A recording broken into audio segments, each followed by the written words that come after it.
Welcome to R2E.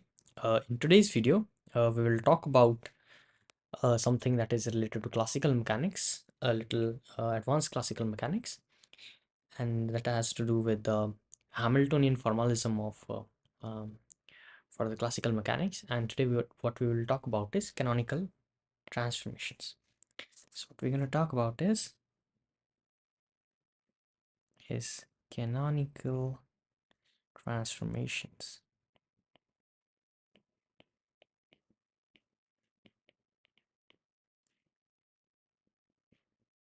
Okay, that seems fair. Now, what is a canonical transformation? So what we realize is that in a normal configuration space, so if I have my configuration space,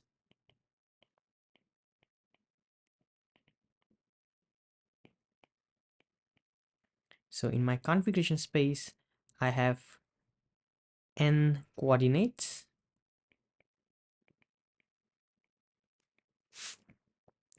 and then I have n derivatives in first time derivatives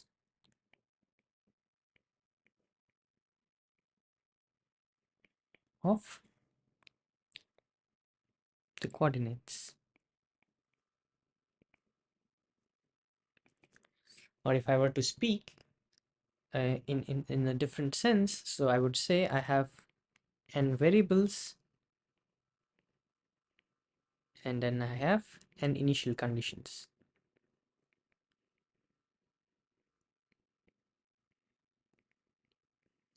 Okay, so which is fair. Now let's try to look at a situation of when you move to a phase space. So in phase space, what happens is you have your canonical coordinate and you have your canonical momenta,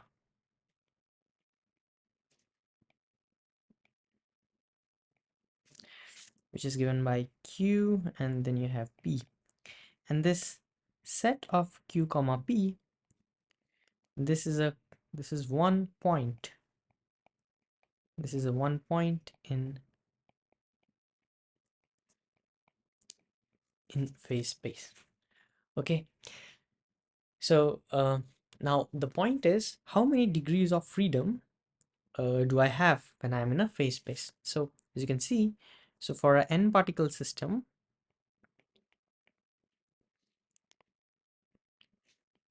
for a n particle system, I have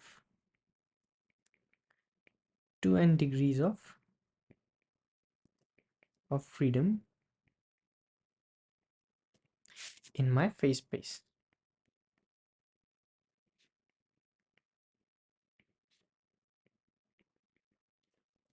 Okay, now what I want to do is, now I want to look for transformations that are bigger in a sense. Like what we normally do in coordinate transformations is that I pick up some coordinate QIs, set of QIs.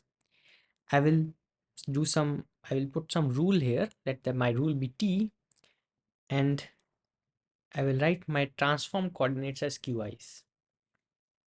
Right? This is one way of transforming coordinates. So what one can do is, so a very simple example is shifting of origin.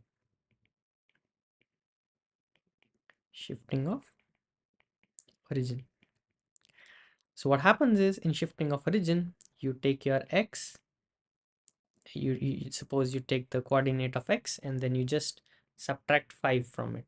So it goes from xi to xi minus 5. Now in canonical transformations are more general in that sense. Canonical transformations are more general in that sense, in a way that you not only change your canonical coordinate, but you also change your canonical momenta. Now, so there can be multiple ways in which you can change your canonical coordinate as well as canonical momenta. So how do I call which of them is canonical transformation or not? So there is a definition of canonical transformation. So there is a definition of canonical transformation.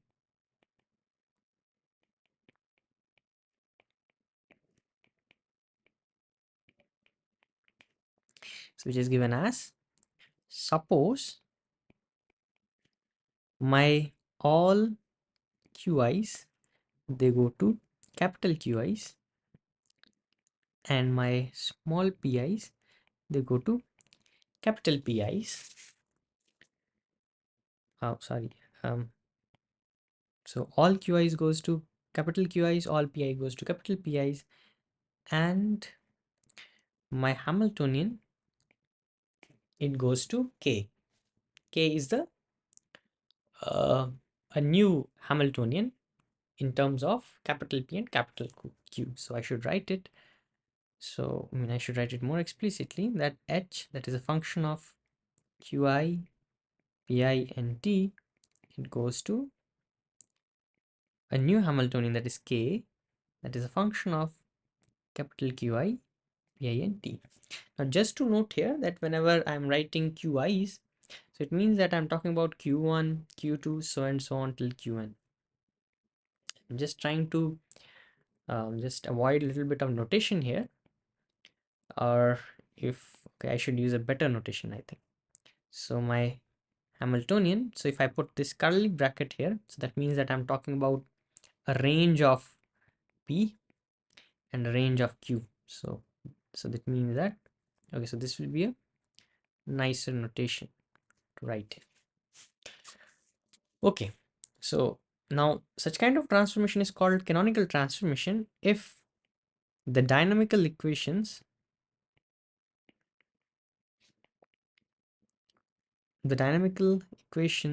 okay, so dynamical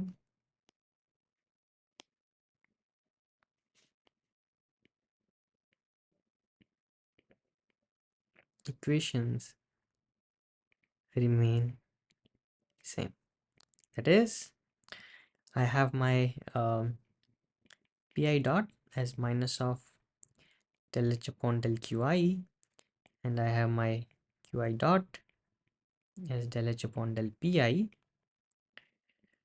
So this implies that my capital Pi, it should be equal to minus of del k upon del qi, and my qi should be del k upon del capital Pi.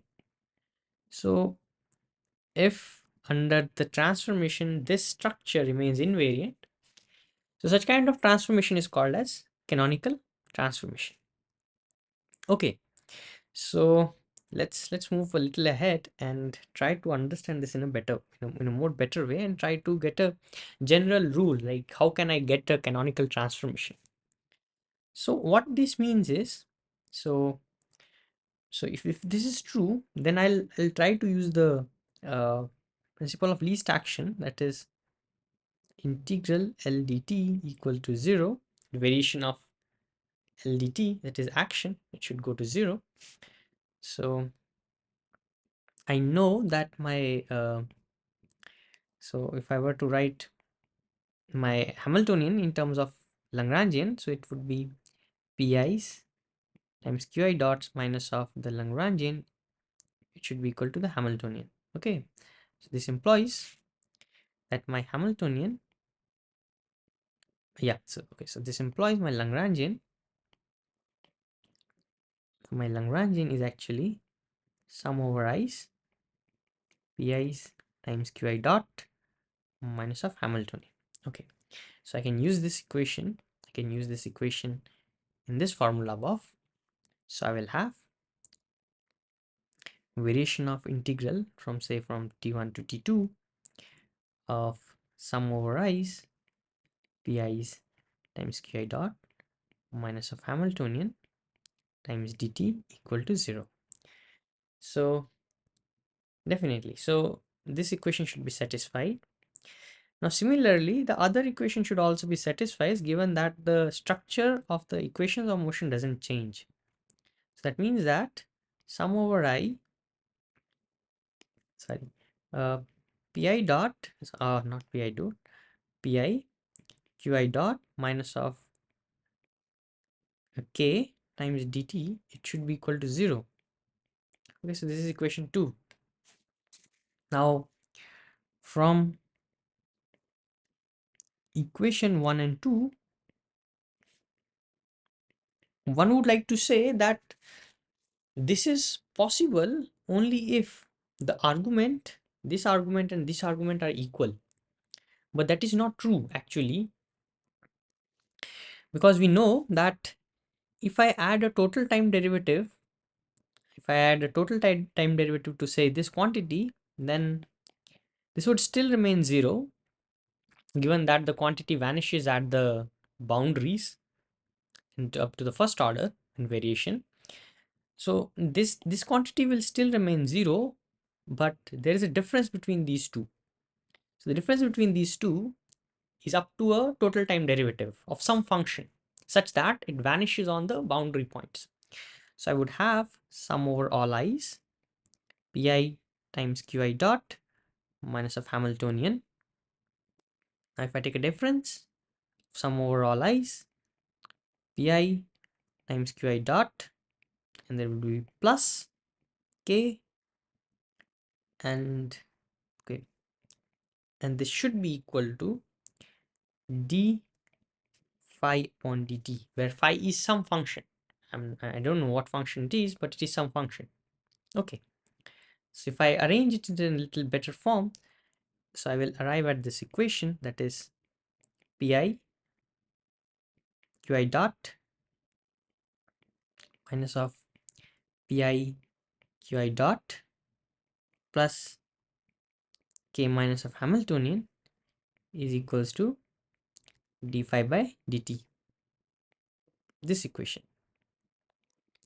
Now I can just write this equation in a more general form, in like a, what should I say, derivative form. So that would be del I, there will be pi dqi minus of capital Pi dqi plus k minus h times dt equals to d phi. So this equation is called characteristic equation of canonical transformation.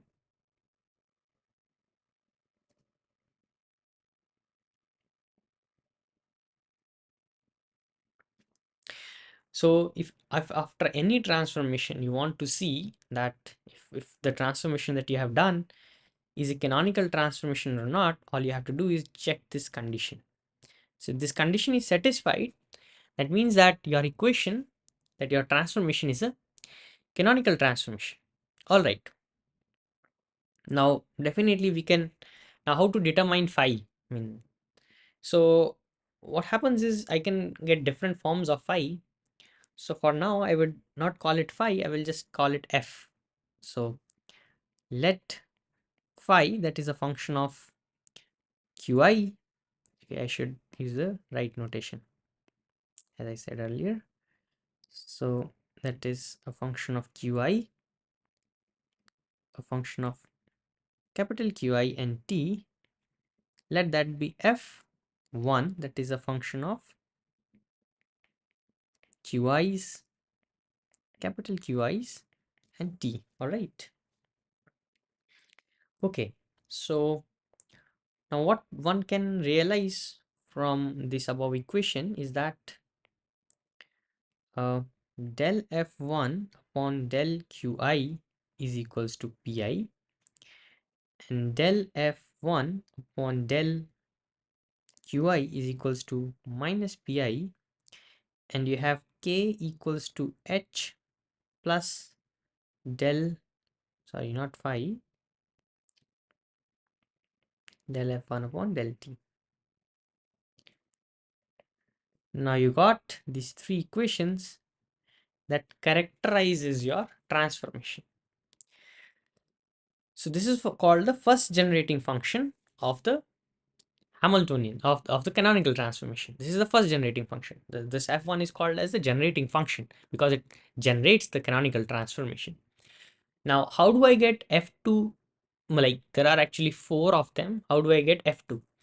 Now, once I get f2, I will leave f3 and f4 as an exercise, and I will try to summarize how all these 3 look like, how all these 3 transformations together look like. Okay, so what I do is, I know that d pi qi is equals to pi dqi plus qi dpi. The sum is implicit here, okay? So I use this equation in my characteristic equation. So I have sum over all I pi dqi minus of, so I would have d pi qi plus qi dpi plus k minus h times dt equals to d phi. This implies that sum over all I pi dqi plus qi dpi plus k minus h times dt equals to d phi plus pi qi, and this thing is called as a f2.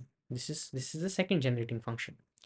Now f2 is a function of qi's, capital Qi's, sorry, not capital Qi's, capital Pi's and t, and one can derive relation here as del f2 by del qi is equals to pi, del f2 upon del pi equals to qi, k minus h equals to del f2 upon del t.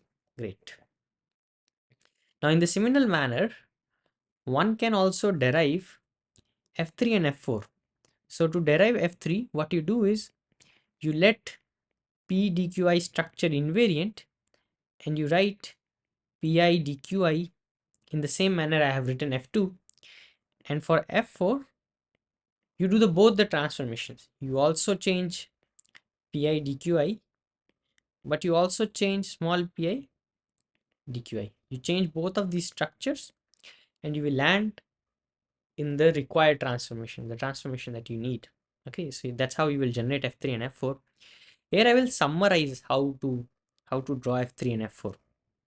So there is a nice pictorial representation that one can draw, is that if you have f1, so you do one transformation, you end up in f2, you do another transformation, you end up in f3, you do both the transformations together, you end up in f4, but with f2 you do one more transformation, you arrive at f3.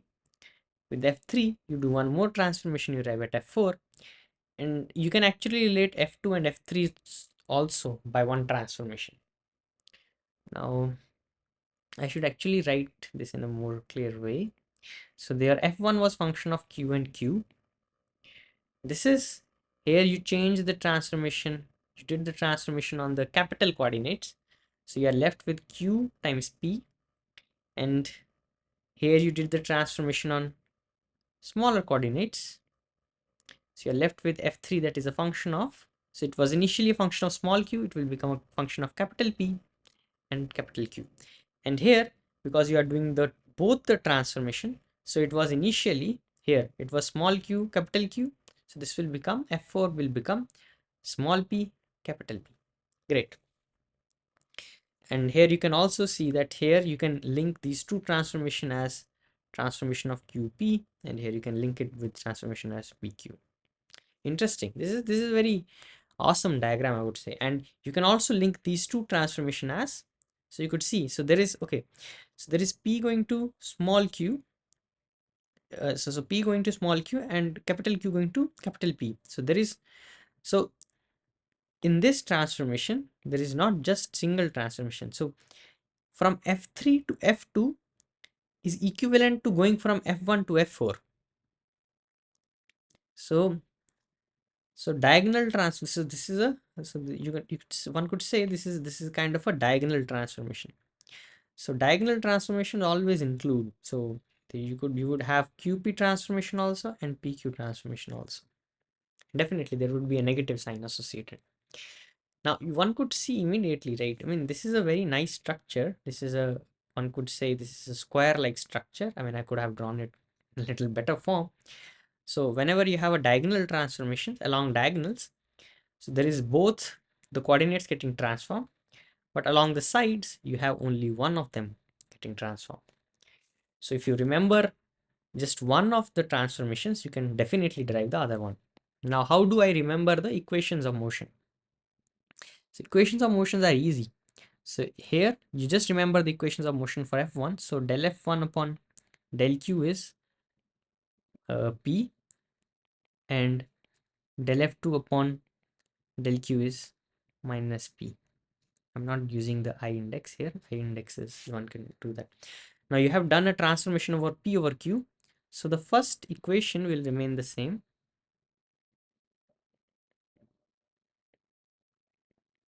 but the second one will change. So second one, so now there is, so there is no Q here, there is P here, but with each transformation, like, so there is one transformation in the coordinate. So with each transformation, there is a corresponding negative signs that comes in the equation. So there was a negative earlier. Now the negative will go and you will have a Q. You can verify this. Yeah, you can check this. And here, P is remaining same. So your Q is changing. So you will have del F4 upon del. So instead of P, you will use, instead of Q, you will use P, and that would be minus of Q. Great. And then you will have del F4 upon del P, and that should be again Q. This will remain invariant, and you pick up a negative sign here. Now from F1 you go to F3. So here you will have del F3 upon del, now P equals to, so there should be minus Q, and there will be del F3 upon del capital Q, and that should be P, minus P. Okay. So with this, you got all your equations that characterizes your transformation, and you got this nice pictorial representation that makes it easier for anyone to remember the transformations. I hope you liked the video, and I'll see you in the next video. Thank you.